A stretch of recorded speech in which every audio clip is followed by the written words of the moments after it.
การแข่งขันกีฬาบานเตทรายหอบคัดเลือก8ทีมของไซโกในงานมหกรรมกีฬาแห่งชาติครั้งที่12ที่นครหลวงเวียงจันทน์เป็นเจ้าภาพนัดที่3เป็นการพบกันระหว่างแขวงบุรีคำไซกับแขวงสัญบุรีได้ดำเนินการแข่งขันในตอนบ่ายวันที่16พฤศจิกายน2025ที่สนามบานเตแห่งชาติห้วยหงส์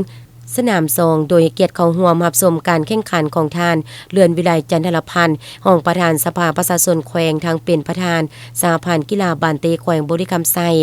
ท่านกองแก้วใส่สงครามประธานสถาบันวิทยาศาสตร์และสังคมแห่งชาติอดีตเจ้าแขวงบุรีคำไซ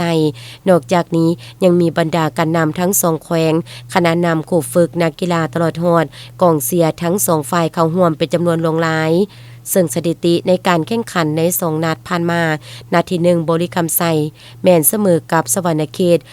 0-0และในนัดที่2บุรีคำไซเสียให้แขวงเซโกง1-3ส่วนแขวงเชียงบุรีนัดที่1เสมอสวรรณเขต2-2และนัดที่2เสียให้อุดมไซ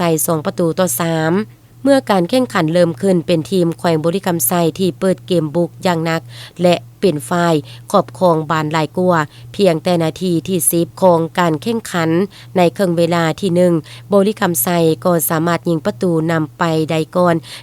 1-0จนจบการแข่งขันในครึ่งเวลาที่1แขวงบุรีคำไซก็นำไปก่อน2-0จากนั้นพอครึ่งเวลาที่2ก็ได้เริ่มขึ้นต่างฝ่ายก็มีการวางเกมใส่กันสำหรับแขวงบุรีคำไซซึ่งเป็นฝ่ายได้เปรียบในขณะที่นำไปก่อน2ประตูโดยภายใต้การควบคุมของทีมอาจารย์จารณาหลวงอามาตย์อดีตนักเตะทีมชาติหลายสมัยแม่นได้มีการวางเกมไว้อย่างดีทั้งเกมบุกและเกมต้านเป็นการเปลี่ยนรูปแบบในการลิ่นบานพร้อมทั้งสับเปลี่ยนตำแหน่งการลิ่นของนักกีฬาหลายจุดซึ่งในเวลาต่อมาก็สามารถยิงประตูนำห่าง3ประตูรวดติดต่อกันหลังจากนั้นในนาทีที่25ของการแข่งขันทีมแขวงเชียงบุรีก็สามารถยิงประตูไล่ตามขึ้นมา1ประตู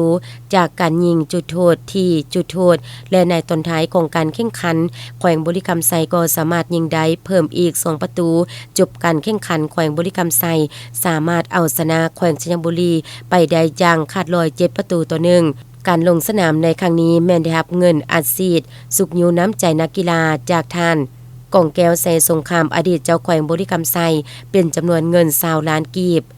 บริษัท BM 5ล้านกีบบริษัทเพชรภูธร5ล้านกีบรวมเป็นเงินทั้งหมด30ล้านกีบเขายังให้ฮู้เติมอีกว่าในวันเดียวกันการแข่งขันกีฬามากเซิกทีมยิงในการแข่งขันเวลา5นาทีแม่นสามารถยัดได้เหรียญเงิน1เหรียญและการแข่งขันกีฬามวยปั่นจักรศิลาประเภทต่อสู้ทรายก็สามารถยัดได้เหรียญเงินอีก1เหรียญ